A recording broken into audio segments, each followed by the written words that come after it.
तो कैसे हमने जीते जी ये बात जो आज भी सत्संग में बोली वक्ताओं ने कि कैसे एक जो सच्चाई है जीवन की वो मृत्यु है, कि ये सांसों ने तो चले जाना है। सत्संगत जी प्यार से कहना धन निरंकार जी, यही भाव कि इस संसार में जो ये मनुष्य आया है वो अपने आप को मानवीय गुणों से भरपूर रखे, क्योंकि जीने की ये कला तभी संभव है, तभी एक सफल जीवन है जब ये ब्रह्म ज्ञान रूपी दात प्राप्त करने के बाद ये भक्ति भरा जीवन हमारा पल पल हो जाता है। और सेवा सिमरन सत्संग के सहारे जब हम ये कोशिश में लगते हैं कि हर पल एक मनुष्य के शरीर में आए हैं तो ये भाव भी ये गुण भी सब मानवीय हो जाएं, तो कैसे ये ह्यूमन वैल्यूज़ हमको सिर्फ कुछ पलों का सहारा ही नहीं, पर अगर हमारे चरित्र में जितनी ढलती रहें उतना ही ये जीवन खूबसूरत होता जाता है। हम इस संसार के लिए वरदान बन जाते हैं, एक महक जो होती है। वैसे ही जैसे एक शायर ने भी कहा है कि जियो तो फूलों की तरह और बिखरो तो उसकी महक की तरह, तो कैसे एक खुशबू की हमने तरह रहना भी है, जहाँ फूल में कांटे होते हैं, फूल की अपनी सुंदरता भी होती है, खुशबू भी होती है, उसकी पंखुड़ियाँ चाहे कितनी भी सॉफ्ट हों, कोमल हो, पर वो कोई भी उस अगर बगीचे में हो और एक फूल खुद भी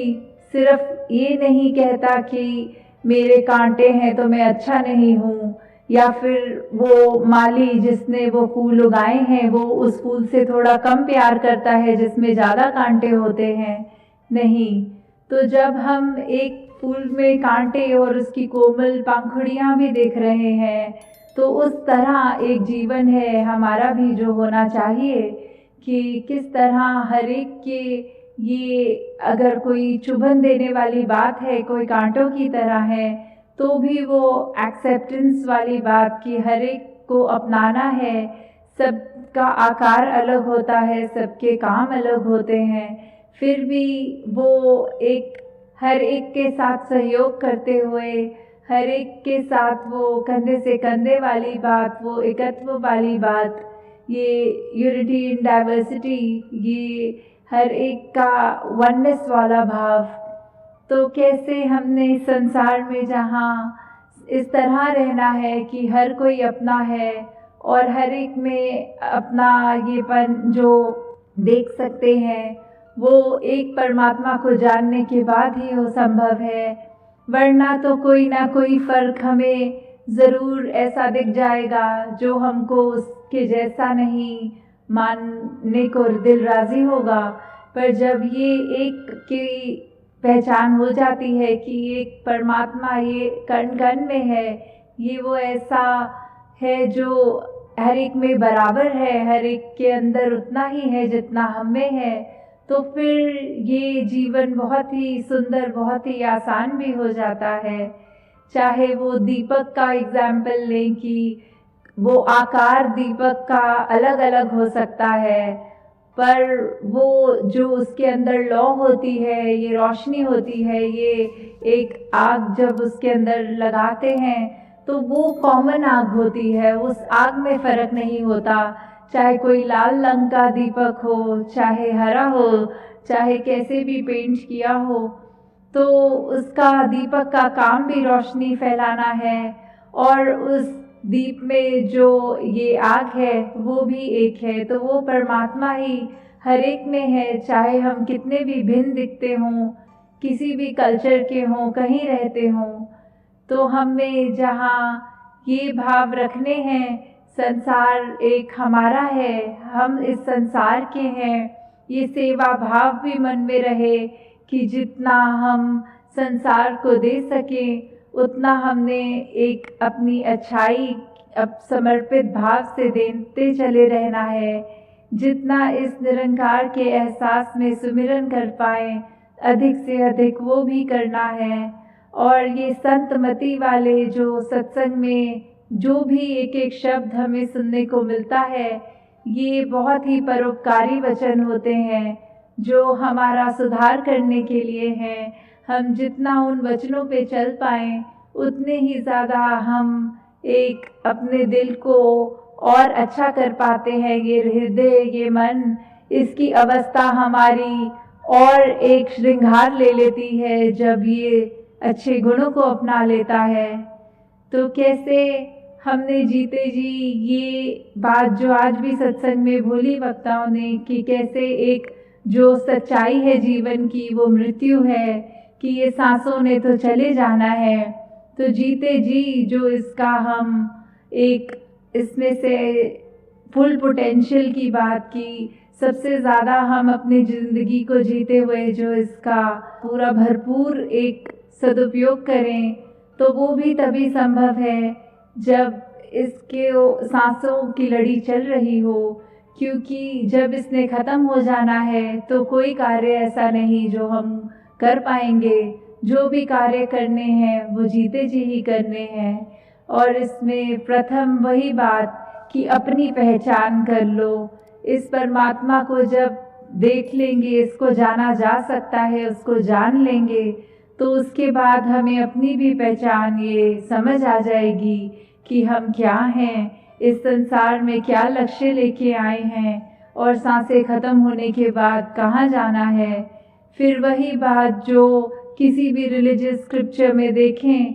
कोई भी जो जहाँ आस्था रखते हैं उससे मेल खा के देख लें, तो ये मोक्ष मुक्ति इसकी भी जो बात है ये किससे संभव है? ये इस ब्रह्म ज्ञान द्वारा ही संभव है। तो जहाँ हमने अपने आप को उस रूप में देखना है, वहाँ ही अपना ये सुधार के लिए हर पल जोड़ना है कि संसार में हम आए हैं तो अपनी खूबसूरती सिर्फ तन को ना सजाएं, अपने मन को भी सजाएं और ऐसे गुणों को अपनाएं जो हमारे भले के लिए तो हैं ही, बल्कि ये संसार के लिए भी परोपकार में जुटे रहें। तो एक कहानी भी जो ध्यान में आ रही है कि कैसे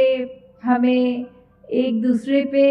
उस तरह नहीं फरेब की बात आती है, ये मन में धोखे आ जाते हैं। तो कैसे एक गांव में जिनके पास फार्मर पर वो डेयरी फार्मिंग वाले जो एक दूध का व्यापार करते हैं, एक माखन बेचते हैं, तो कैसे वो अब एक अपने दुकान पे आते थे जो ब्रेड बेचते थे। तो उन्होंने ऐसी एक अंडरस्टैंडिंग की हुई थी कि जितने वेट का आप मुझे ब्रेड दोगे उतने वेट का मैं आपको माखन दूंगा। तो ऐसे ही उन्होंने ये सालों साल चलाया और इतना उनका आपस में ट्रस्ट बन गया कि फिर वो तराजू में रखने के लिए वो रखते नहीं थे, वो बस एक दूसरे को एक पैकेट वो एक्सचेंज रूप में मुंह से बोल के कि ये इतना ग्राम है इसमें। तो ऐसे ही ये लड़ी चलती रही। फिर एक दिन वो ब्रेड बेचने वाले के मन में ये बात आई कि मैं देखूं ये माखन मुझे कितने ग्राम का मेरे मित्र ने बेच दिया है। तो जब ऐसे देखा गया तो वो कम था और उसको बहुत ही उस पे ये बात अच्छी नहीं लगी। वो इस बात को अपने सरपंच में, ये पंचायत में भी जब लेकर गए तो वही बात आई कि उन्होंने भी कहा कि इसको एक ही तरीके से देखा जा सकता है कि हम उसी तराजू पे वो आज की बिक्री की ब्रेड को रखेंगे और मक्खन को, तो पता चल जाएगा। तो सभी के सामने बात यही आई कि जो माखन तोलने वाला था उसके पास तो घर में तराजू भी नहीं था। वो अपने हाथ पे जितनी ब्रेड का वज़न होता था उतना वज़न मक्खन का करके ही देता था। तो पहले मन में ये ब्रेड बेचने वाले के आया कि मैं उसको कम ग्राम दे दूं और उसने तो वादा किया है भरपूर पूरा ही उतना करेगा। तो कैसे ये विश्वास की बात होती है, कैसे हम एक दूसरे के लिए अगर सोचते हैं कुछ और उसके लिए मन में कुछ बुरी एक अपने मन को नेगेटिव कर लेते हैं। जो अभी सत्संग में भी जिक्र आ रहा था, we should be negative about negativity. हर एक चीज़ के लिए हमें जो हमारे को एक अच्छा कार्य करने से रोक रही है, हमें उसके लिए तो अपनी आंखें चुरानी है, पर अच्छा काम करने के लिए नहीं। हमें हर एक के दिल से उनके आंसू पोंछने हैं, उनको दर्द नहीं देना, उनसे नफ़रत नहीं करनी, उनसे फ़रेब नहीं करना। तो कैसे जिस तरह ये भी देखा गया है उदाहरण के तौर पे कि अगर हम एक चुटकुला कोई सुन लें तो उस पे हम कितनी बार हंस लेते हैं। 2-4 बार वही जब चुटकुला बार बार सुनेंगे तो चौथी बार तो हमें उस पे हंसी भी नहीं आएगी। तो हम कैसे अपने दुखों को, वो एक ही दुख पकड़ के जो इस परमात्मा ने इतने और सुख दिए हैं उनको तो नज़रअंदाज कर देते हैं, और एक अगर कोई चीज़ हमारे अनुसार नहीं है जीवन में, उसको दुख समझ के उस एक दुख को पकड़ के उसके ऊपर बार बार रो लेते हैं। तो कैसे जिस तरह वो अवस्था की बात आ जाती है, ये जो परमात्मा ने दिया ये सब जीवन के लिए, सुधार के लिए दिया, तो कैसे हमने जिस तरह एक चीज़ को पकड़ के ही नहीं बैठे रहना, एक बारी उसका एक एहसास, तो चलो इंसान है तो फीलिंग्स हैं मन में, वो उस तरह आएगी, पर कैसे अगर थोड़ा सा भी कोई नेगेटिव ख्याल है उसको उसी पल दूर करने की कोशिश करें। तो दासी और समय आपका ना लेते हुए इन्हीं शब्दों से आपसे आज्ञा चाहेगी कि जिस तरह एक ये हमारा जीवन सुंदर हो गया है, कैसे हम अपने एक प्रभाव उस तरह जिस दूसरे का लेते हैं उसको कोशिश करते हैं कि जजमेंटल ना हो उसके लिए, पर अगर कुछ भी उसको मिलके एहसास आता है, वो एहसास हमारा पूरा दिन, हमारा बहुत बार ऐसा होता है कि उस चीज़ पे डिपेंड कर जाता है कि अगर सुबह उठते ही लगता है कोई अच्छी चीज़ हो गई है तो बहुत ही खुशहाल दिल होकर पूरा दिन अच्छा हम बिताने की कोशिश करते हैं, और अगर कुछ ऐसी चीज़ जो उसने उस दिन में कड़वाहट भर दी तो हमारा वो मूड भी बिगड़ जाता है, एक उदासी सी मन में आती है। तो कैसे हम क्या वो कर रहे हैं, हम किस तरह का दूसरों के प्रति उनके लिए क्या प्रभाव छोड़ रहे हैं कि अगर किसी का कुछ किया हम पे ये प्रभाव देता है, तो अपनी इस विवेक बुद्धि, इस चेतनता से हम ये सोचें कि अगर किसी के दुख देने से दुख होता है तो वो हमें पता है, फिर हम ऐसा कोई कर्म ना करें कि जानबूझ के हम दूसरों की ज़िंदगी में ये दुख दें। तो दासी इसी अरदास से कि हर कोई अपने मन में ये मानवता का भला लेते हुए हर कर्म को, हर सोच को, अपने व्यवहार को उस तरह एक ढाल ले कि अपना ही, जहाँ सिर्फ सोच में ना हो अपना फ़ायदा, सिर्फ अपना बेनिफिट ही नहीं, एक लार्जर गुड की बात, कि एक हम हर एक के लिए जहाँ परोपकार की बात हो ऐसे ही कर्म करते चले जाएं।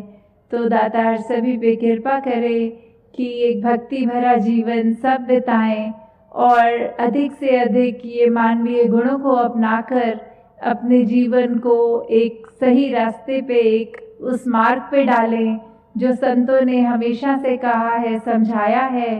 कि ये मार्ग ही है जो उस पे रहने से लोक सुखी और परलोक सुहेला होता है। जिस मार्ग पे चलने से